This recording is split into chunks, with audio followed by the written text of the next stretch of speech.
Hello all, and welcome back to On the Road with Vincent.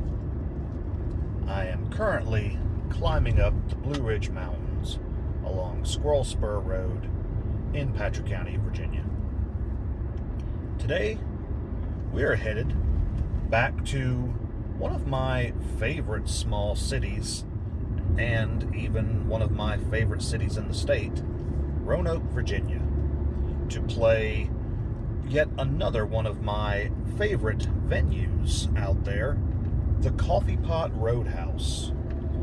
Now, our first show at the Coffee Pot was back in 2018. It was actually our first show in the state of Virginia, our home state. Now, we had played a couple shows before that, but for some reason, we all seemed to agree that the Coffee Pot show was our breaking out point. You know, that was the show that really started to put us on the map. And while I've featured the Coffee Pot and much of Roanoke before on the channel, in keeping with this season's theme of what are we missing, you know, I want to show you what you're missing when it comes to local music. I know a lot of people just pass up a lot of local shows because they think, it's just some little rinky-dink, no-name local band. No one really cares about them. The music must not be that great. But I want to show you what you're missing when you do skip out on these local shows. Now, of course, along the way, I'll show you some more scenic routes to get to Roanoke, Virginia, and some of the stuff along the way. And once we get to Roanoke, again, even though I've featured a lot of the town on the channel before, I'll still show you a few more of my favorite places to stop, and a few more that you might have missed yourself. So sit back and enjoy this ride to Roanoke, Virginia, as Midnite Massacre returns to the Coffee Pot Roadhouse.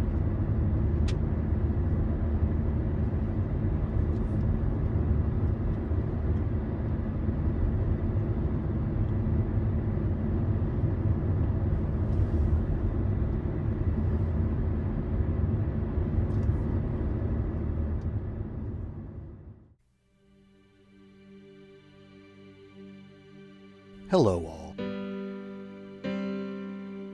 Where would you like to ride today? The countryside? How about the city?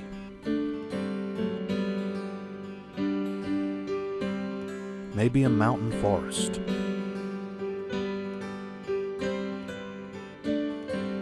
Or a sandy beach?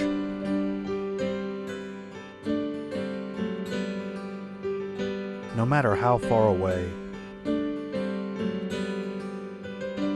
or in our own backyard, I hope you'll ride along.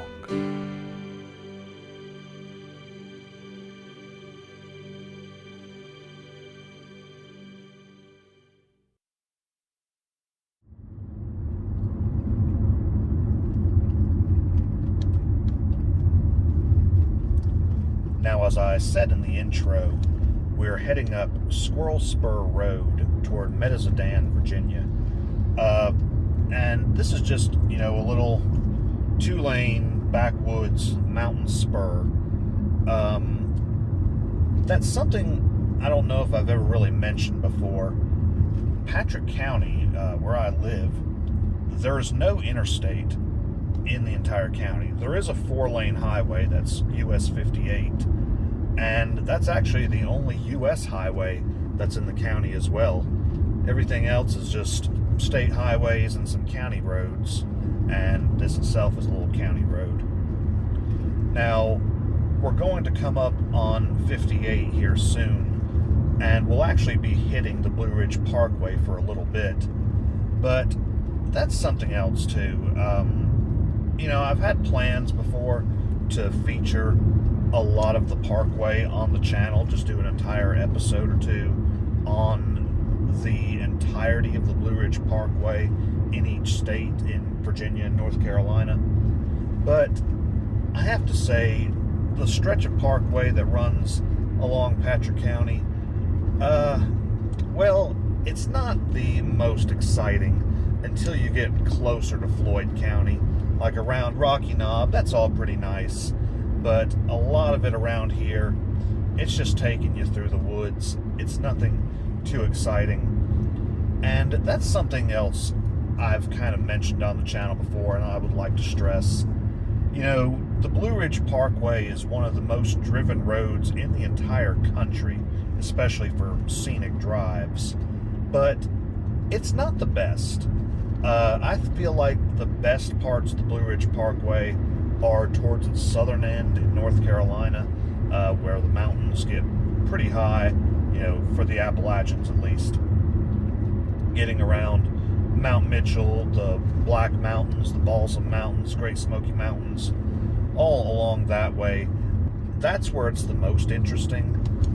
But there are so many other little side roads that pretty much run parallel to the parkway that are just as, if not more beautiful than the parkway itself. One in particular is US Highway 221, which I will showcase some of today. That runs alongside the parkway for a good while, really from Roanoke all the way down to Linville Falls, North Carolina, which I've featured quite a bit on the channel. And there are a lot of places along the way that I think 221 is the much better drive. But again, it's all up to opinion. I do love the Blue Ridge Parkway. It has its downsides, but it really is a beautiful drive, and I do suggest that everybody at some point, if you live in Virginia or North Carolina or in the surrounding area, definitely take a drive along the Blue Ridge Parkway at least once.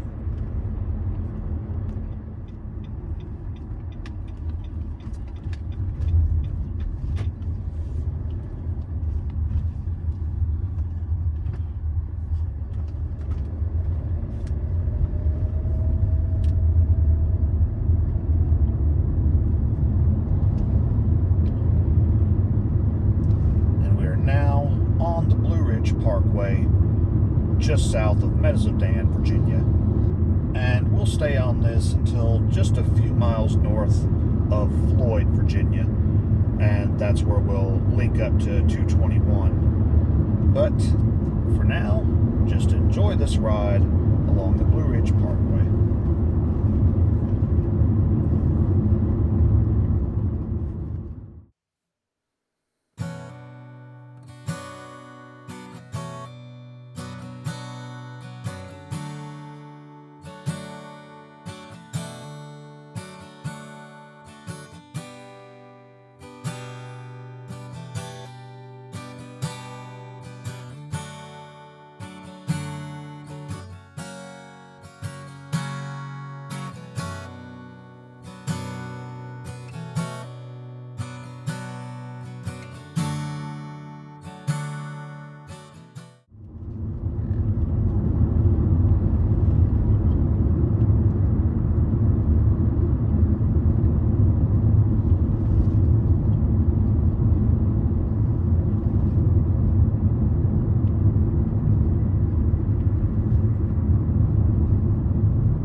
So we've just now passed Mesodan on the parkway, and really once you get past here, this is where it actually starts to get a little bit more interesting. You know, that last stretch, as you can see, there's really not much, and I'll probably end up cutting a lot of that out.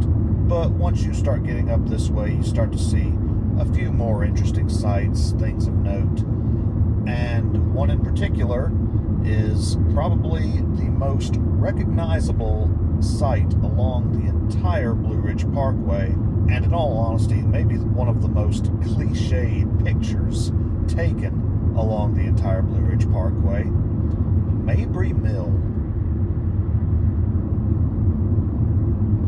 Now don't get me wrong, I actually love going to Mabry Mill. It's really interesting, and you know, if you're passing through, I definitely recommend stopping. But you know, everybody's seen the pictures by now of it. It's nothing new, especially the little overlook right in front of the mill. There are millions upon millions of that online all over the place.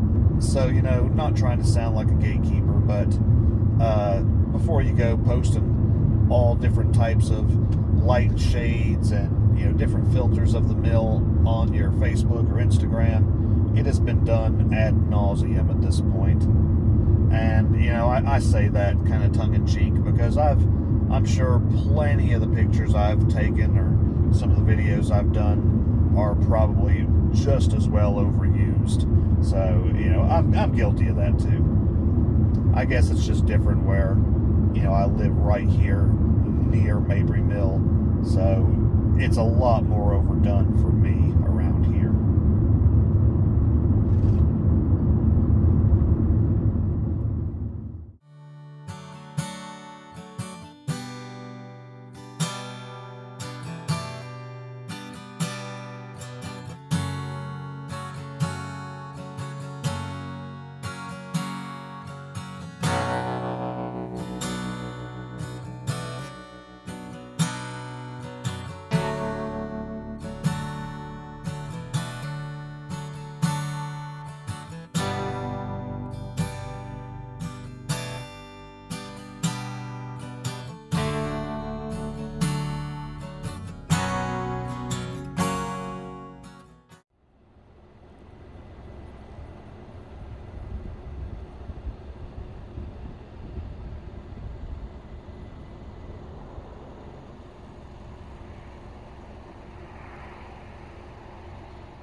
So we're standing atop one of the overlooks here at Rocky Knob, and here in front of us is the Rock Castle Gorge, and beyond that is Bull Mountain, which I've mentioned a few times on the channel. We've been around there before.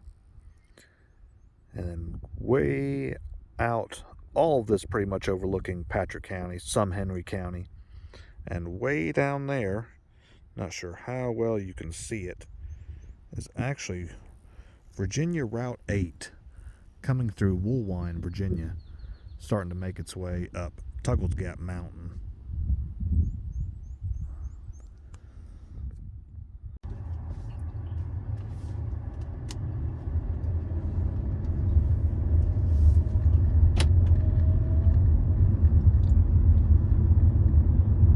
So this is definitely one of the major advantages of taking the Blue Ridge Parkway. There are many designated overlooks, so you can actually pull right off the road to see all of the sights below.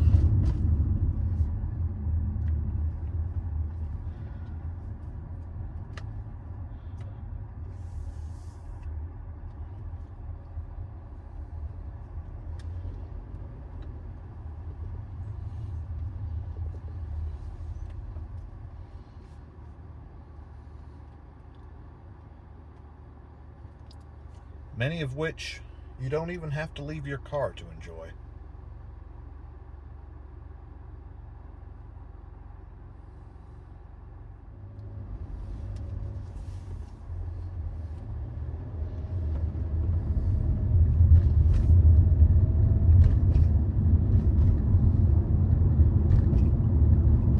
Now it is a little hazy out today, so the overlooks aren't quite as spectacular as they could be.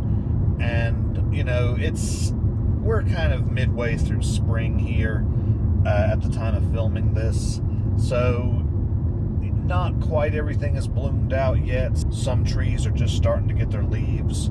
As you can see up here, many of them are still bare here on top of the mountain.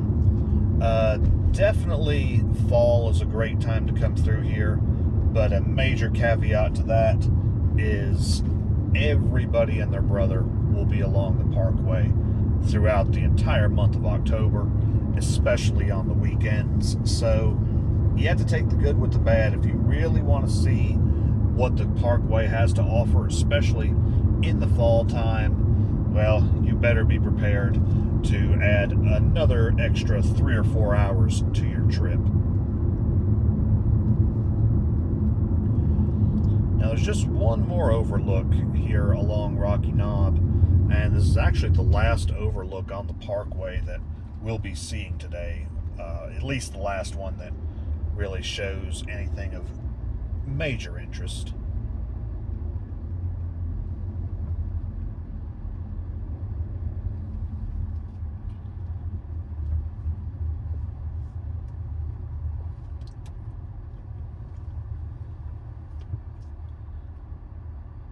Now, another fellow YouTuber, Adam the Woo, actually took a ride along here on the Parkway, and he made a point of something, and I actually love this about some of these overlooks, that some of them do hide their actual beauty until you get right up on them.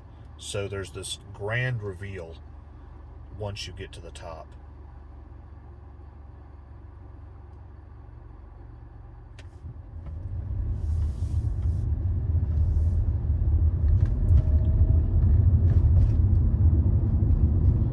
But we're going to go ahead and roll on down Rocky Knob here and finish out our stretch along the Blue Ridge Parkway before making our way over to US 221.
So we're riding along Shooting Creek Road right now between the Blue Ridge Parkway and US 221. And I want to reiterate something. You know, I mentioned earlier that there are no interstates in Patrick County and none in Floyd County either, which we're in right now.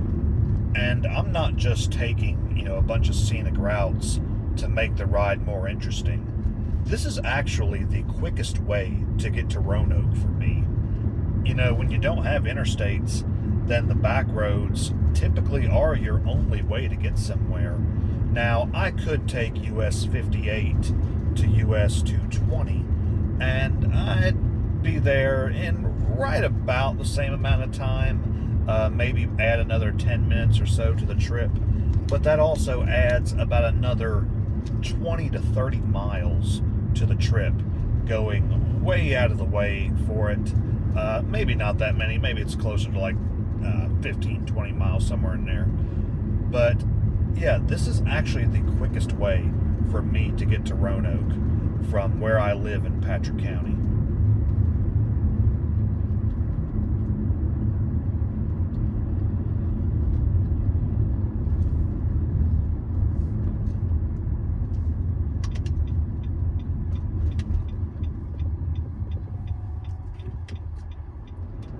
And we're now on US 221, which will take us all the way into Roanoke.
So we're still riding along US 221, just have crossed over into Roanoke city limits. Now here on the right is the Coffee Pot Roadhouse, where we'll be playing later tonight. But we still have quite a few hours until showtime, plenty of time to kill, and if you've seen any of my videos on the day of a show, you know that there's quite a few things I like to do to kind of get myself ready for a show if time is allotted. Okay, so while we were rolling up Brambleton Avenue, unbeknownst to me, my camera quit working. My phone overheated apparently, and it just shut off mid-sentence. And I was talking for, a good few minutes more. But whatever. As I was saying, when I get to a certain town we're playing in, I like to just get out and explore the town if I have time. I know a few other members of the band and a lot of members in other bands that I talk to. They kind of just like to get to the town they're playing, play their set, and go home. And I just can't do that. If I'm in a town that I don't get to visit that often, I'm going to actually take the time and see what's to see. Now, granted, I do go to Roanoke fairly regularly, maybe about once every couple of months. But I was actually here last weekend to see the Wallflowers play. So I know my way around Roanoke fairly well. I've been coming here for quite a few years now. But I'm still going to try to show you some of my favorite places to hit while I'm in town. Some of these we've seen on the channel before, but I'll try to showcase a couple new places for you as well.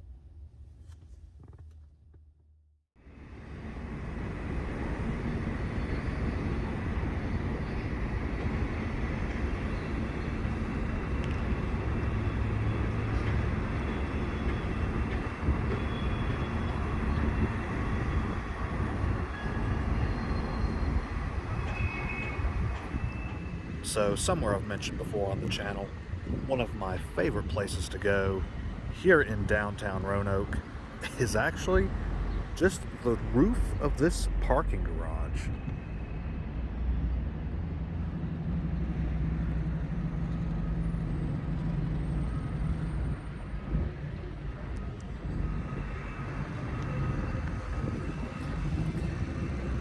Even if it's just for a couple minutes, I just like to come up here, look down at the streets below, everyone passing by, driving by, going about their lives. And in a way, it kind of gives you a sense of power. In this decent-sized little city, and looking down upon everyone in their day-to-day lives. And naturally, there's still much taller buildings around. The Wells Fargo Tower here in front of me. But even just 5 stories up, it's nice just to get up here for a few minutes and see what's going on down below.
So, a place I've actually featured a couple times on the channel before is the Massed General Store. I've been to the one in Boone, and I've showcased the original one a couple of times in Valley Crucis, North Carolina. But one of the newest locations is actually right here in downtown Roanoke.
So naturally, quite a bit different than the original store in Valley Crucis. But something that never changes is another one of my favorite stops here, Milan Tobacconists.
So one of the things that I do actually love about Roanoke is, it's not a very big city naturally.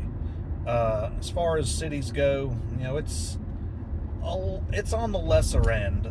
There's a decent sized downtown area, but for the most part, it's fairly well contained right here in the valley. And that does make it a lot easier to navigate, and, you know, helps, especially if you're not from the area. It's kind of hard to get lost around here because, like I said, everything is really just contained into the downtown area here. Now, it does get a little more confusing up toward the airport and the mall just because of how the highway cuts through. But, you know, around here, it's not that bad at all, really. But now we're going to take a trip to a place that's very well known to locals and pretty well known to those in the immediate area. But a place that I've noticed a lot of people from out of town don't even know exists.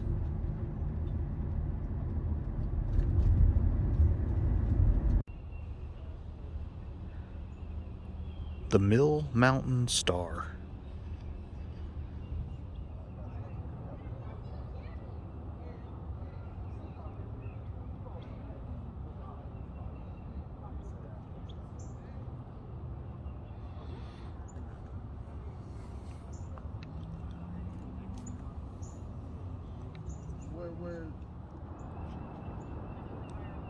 Now, while the star itself is incredibly impressive, it honestly has nothing on the view before it. It was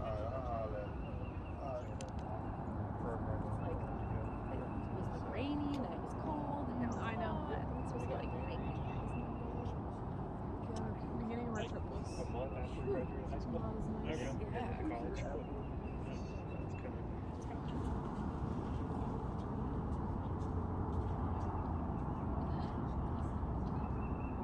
Sad, but Just being in the it's vicinity. just already here. Yeah. Basically, as you can see it coming where.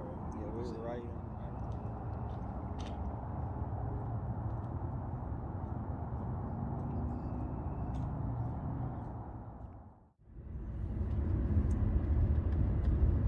So what I really love about the view from the Mill Mountain Star is you can really see just how large or small Roanoke actually is. I mean, you see the downtown area is really just confined to one little spot, but the town itself does spread out a good bit more. Not really sure how clear it was in the videos, but you can actually see all the way out to the airport, which doesn't really feel that long when you're just driving to it from downtown, but when you view it from up here, it looks like it is forever away.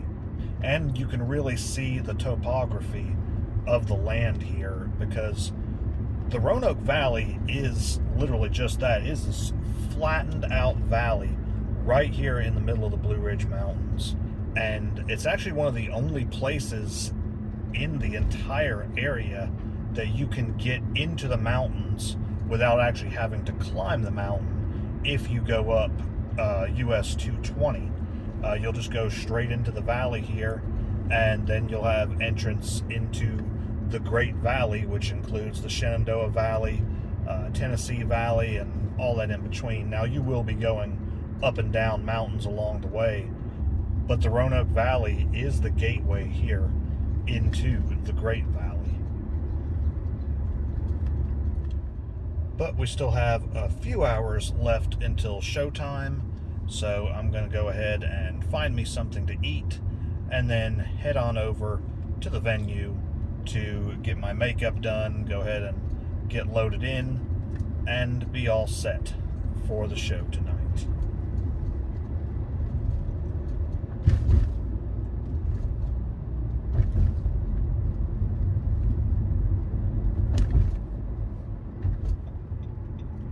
Now, with less than 2 hours until showtime, I'm going to go ahead and try to find a parking space here, which is always near impossible. Then go ahead and get ready for the show tonight.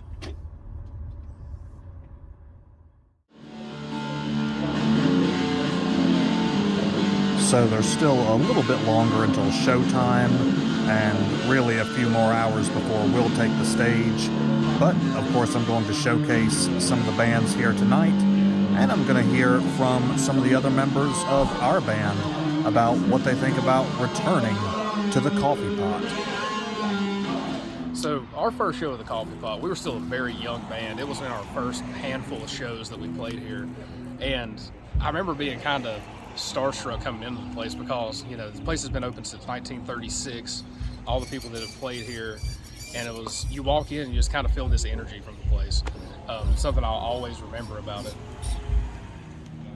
Ooh, it's been a long journey throughout the years. This was probably the very first, I would say, big show that we ever played was the Coffee Pot, just because of the history behind it, and it kind of more established us. You know, naturally we were all amped up for our first show ever, but you know, when we were like playing the Coffee Pot, you know, the names of the people that have played here before, this is where we're kind of, that crowd reaction we got from that show pretty much was a precipice for what was to come. Because now we've built this local fan base. There's people here wearing Midnite Massacre shirts that were probably demanding them at the first show because we didn't have them made yet. But anytime we get to play here, we always look forward to it. It typically, and again, this time, kicks off a string of shows. It seems like the string of shows that we play always starts off with the Coffee Pot.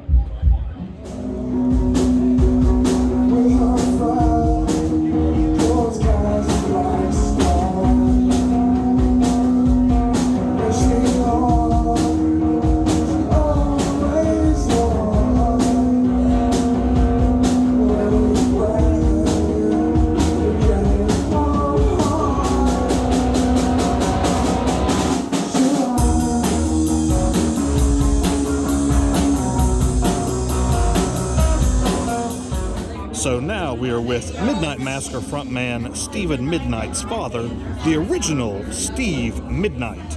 Now, what can you say about our first show here? First show here, you guys just getting started. You were good, a little unorganized, but put on a good show. But I can, without a doubt, say now, 4 years later, y'all put on a great show, a lot of showmanship, do very well at it, and you've come a long way. If you keep going that far, I'll drive the bus for you someday. Sounds good to me. It was a very interesting night. We show up, there's some drunk at the door trying to take extra money from people. That was pretty good. There was some craziness because we actually got a call from one of the people I was with, and we thought our entire apartment building burnt down while we were here. And then it turned out it was just a fire in an empty lot next to it. So we went from a real low, and then y'all kicked in, and it was the third show I'd seen y'all do, and it had been a gap between I'd seen the shows due to life happening, and the growth was amazing at that point. It was just a great, really energetic show. Y'all were all over the stage. This was so much great energy. I had a great time.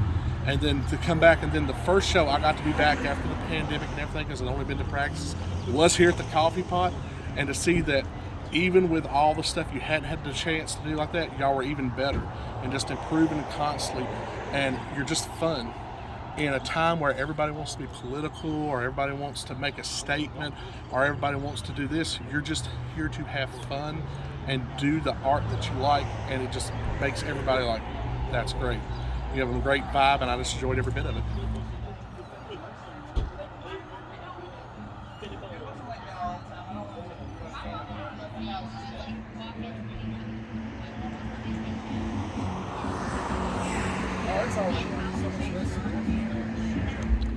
I remember our first show here in March 2018. It was the band's fourth show, if I'm not mistaken, Roanoke with David and Dead. Not really knowing what to expect, but the crowd was very energetic. We had a lot of fun. This is our third time back now in 2022. Some things have changed. I got a different haircut. I've downsized my kid. The band has always kept the same charisma. I'm so excited to play tonight, and even though being the third time, the 20th time, years down the road, I believe will be just as fun. Super stoked as always.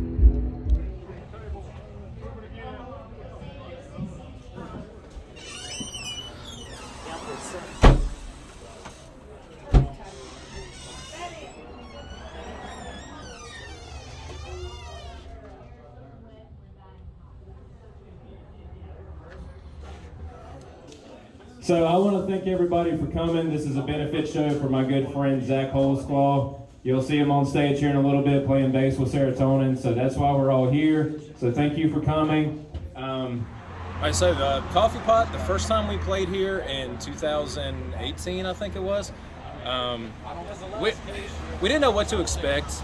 We never played in Roanoke before. Weren't sure what the crowd was going to be like, weren't sure if they were going to like us or not.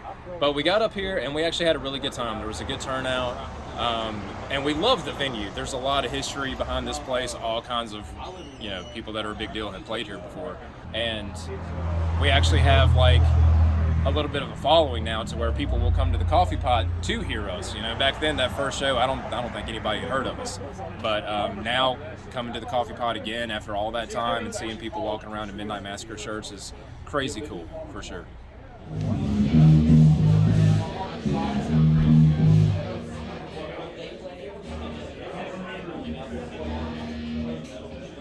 I've known the Midnight guys for a long, long time. I've seen plenty of shows. I remember we're here at the Coffee Pot in Roanoke, Virginia, and we're actually getting a chance to share the stage with them tonight. The first time I saw them here, it was a madhouse, man. There was a lot of people in here. They played a great set. They blew it all to pieces, and it kind of gave me the incentive to say, hey, you know what? I'm not gonna give up on my goals. I'll be playing here soon, and here I am, man. So, and it's thanks to them, to my boys, my brothers for life. I love them all.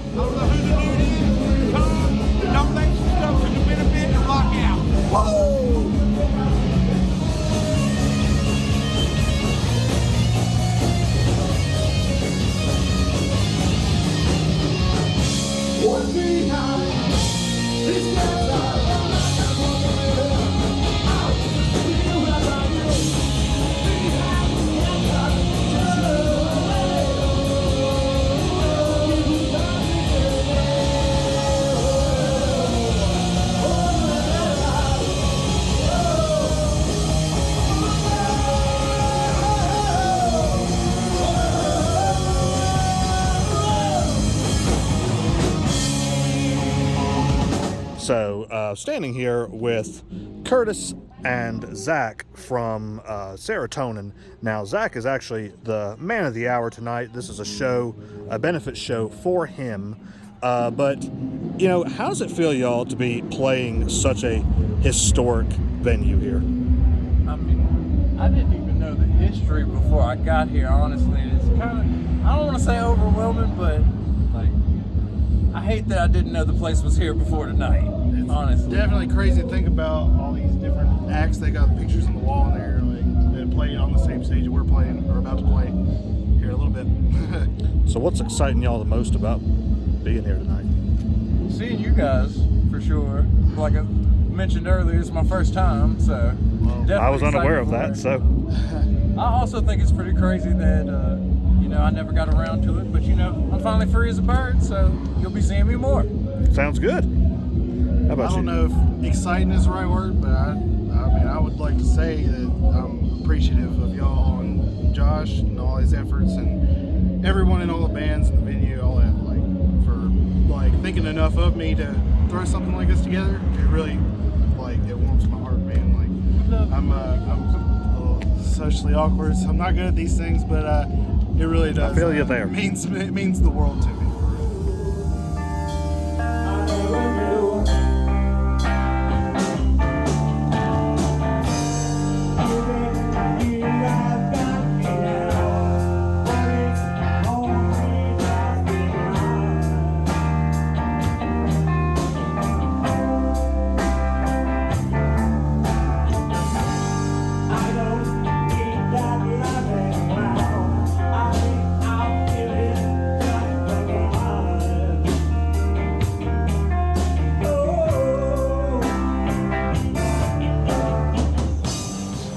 You guys know what you're missing by not coming out to local shows and seeing what's going on. You're missing guys with tape on their hands and spikes, but you're also missing people that are having great fun doing original stuff, having a great time. So get your butts out here.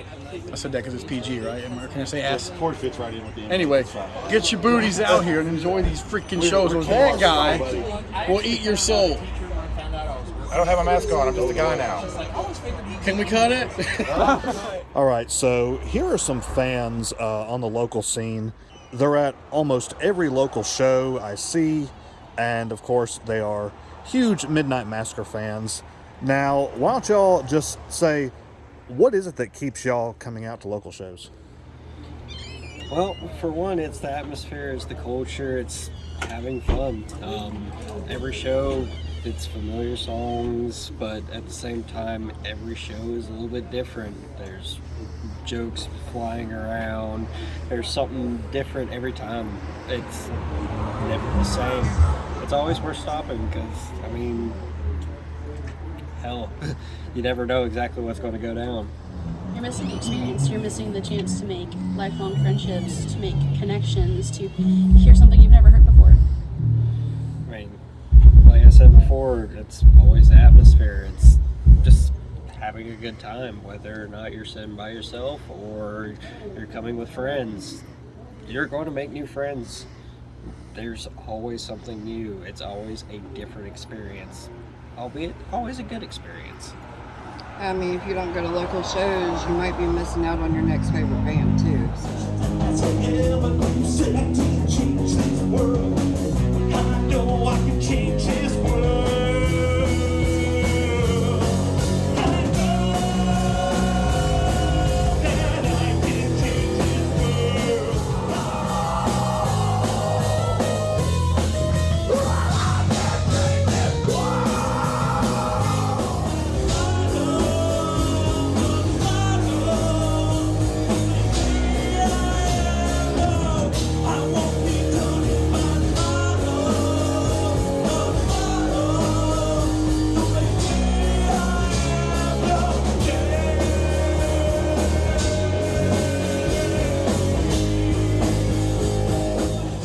I'm Corey Chop from Push the Attack, the new lead vocalist. It's actually my first night on the mic.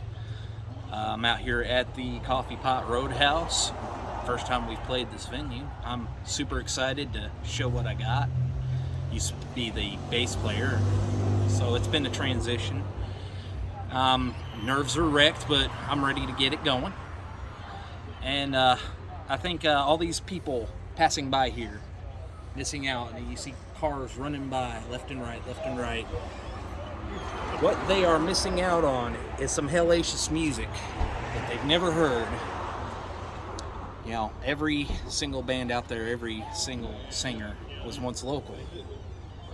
They all had to start somewhere, so this is where we're starting. Wouldn't you like to be the person who said, I saw them before they were big? That's what I've got.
So that was definitely an interesting show. It's now almost 2:30 in the morning. I've been here since 5 o'clock, yesterday evening. So I'm ready to get home. Got a good 2-hour drive ahead of me here. But yeah, definitely another milestone for Midnite Massacre. Did not catch this on film. Not sure if anyone did. But, you know, if you've been to our shows before, you know that the end gets pretty crazy. You know, we're all big wrestling fans, so we like to employ these acts at the end of our set. You know, they look very violent, but again, it's just an act. You know, it's just like wrestling. It's all in fun. Well, somebody who hadn't been to our show before didn't know that. So I almost possibly got knocked out. I don't know. I don't know what would have happened there. But other than that, really wasn't our best show anyways. We hadn't really played in a couple months, and a lot of the stuff we were doing we're kind of rusty on. Played a new song, and I'm, you know, just being honest, it wasn't a great set, but it was still a very successful night. You know, the benefit was a success, so just glad we could do that. Glad we could help out in any way that we could. But as compared to, you know, our first show here, yeah, it wasn't quite as good in a lot of ways. But in a lot of ways also, that first show wasn't great either. I think a lot of people just fell in love with our passion, you know, maybe our energy up on stage, and that's why that first show at the Coffee Pot was as successful as it was. And I really don't see tonight as being any different. So what are you missing when you pass up these local shows? Well, tonight you almost missed an actual fight. So yeah, definitely always a lot going on. I mean, you never know what's going to happen at one of these shows, especially when you include acts like ours in our set. But I'm about to hit the highway here to make my way back home after this long 2-hour drive. So thank you again for joining me here on the Road with Vincent. This was a kind of a different episode, but I wanted to keep this in the vein of my episode from last season where we returned to the Blind Tiger. So this episode's probably going to be a good bit longer than most, but you know, I wanted to hear what everybody had to say. I really wanted to showcase a lot of these local acts just so you could see again what you're missing when you pass up the chance to go to a local show. So again, thank you for joining us today, and I will see you all next time.